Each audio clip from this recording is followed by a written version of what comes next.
Hello, this is a fully restored Bluthner grand piano Model 4, which is 150 centimetres, 4 foot 11 inches long, and it's one of our preferred small grand pianos, and definitely many clients want this. There's enough to go around, really. It was fully restored by Jake Samuel in apparently about 20 years ago, so just want to see what sort of work needs doing on it. They have replaced the ivory key tops with a very good look-alike ivory. As you can see, that looks like it's got ivory grain, but it's actually not. But very tasteful key tops and very well done.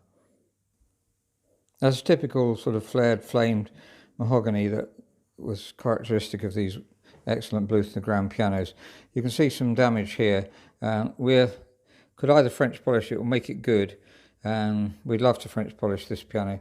I'll try and make a link to one that we have previously French polished. They all turn out slightly differently, but we apply 30 coats of French polish, then finish off by antique waxing to give the best finish we can.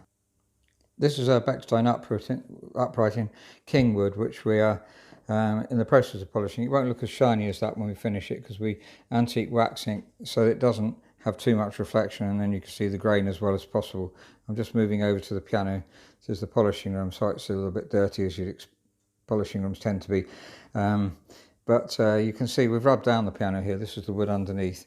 So now we're applying natural polish, so natural finish. So going back to the Bluthner, we could tidy it up. It looked very respectable, I'm sure, but we have French polished many of these, so it obviously adds a lot to the price of 70 hours work approximately.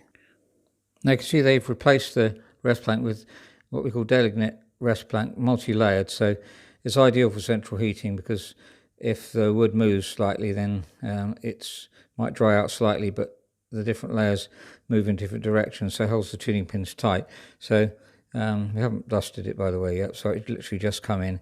And looking at the tuning pins, they are tight, very tight, because it's got a new rest plank, so that's encouraging. They'll stay tight for many, many years to come. Just looking at the whole piano, they've shimmed the soundboard too, which is so all the kind of things that we would do if it's a restoration, and I'm sure most technicians will do the same. If you want to get a proper restoration on a piano, then take the whole thing to bits, shim the soundboard, redo the frame, obviously restring the piano, and let's have a look at the quality of the bass strings. Interesting enough, they decided to change the top bass string here. So let's have a listen to that. That screw, by the way, belongs to the front rail here. I've taken the rest plank off, so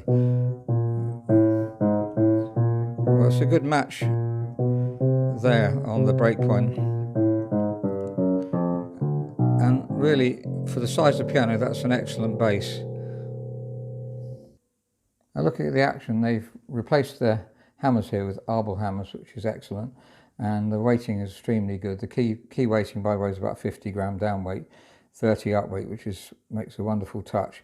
And so this roller's been changed, the hammer's been changed, not the shank, which is what we'd normally do. So you need to double check these and make sure they're all the same tightness, and they're all tight, which they seem to be so far, so just have to double check them all.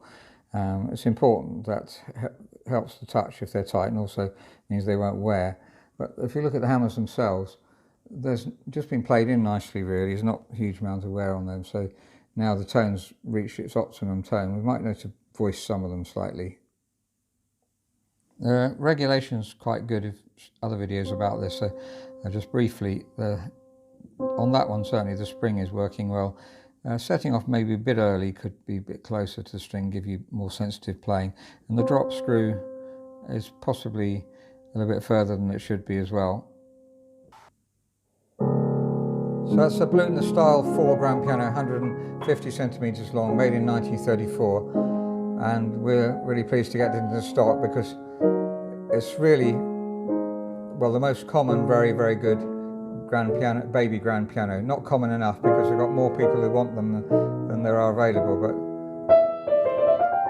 now this one's been very well restored.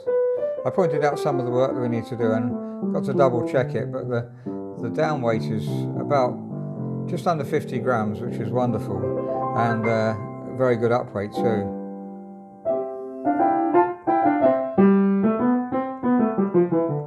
And you hear wherever you play it has a warm tone. And for the length of piano, the bass is very well designed.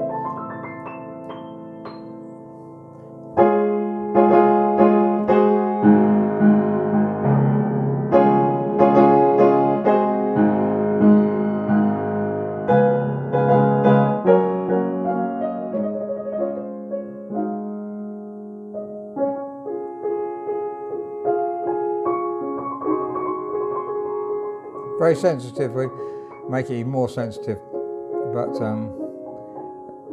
it's every bit as good as a new piano to play, if not better, especially piano of this length really.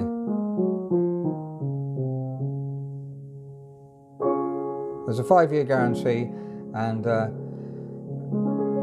I like to visit the piano after it's been sold as well, just to check the environment. So hopefully if you don't live too far away and you want to buy the piano, then that's a possibility.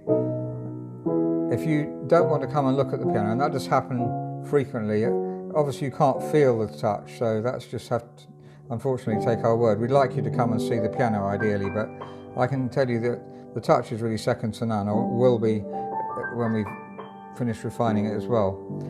Thank you very much for listening.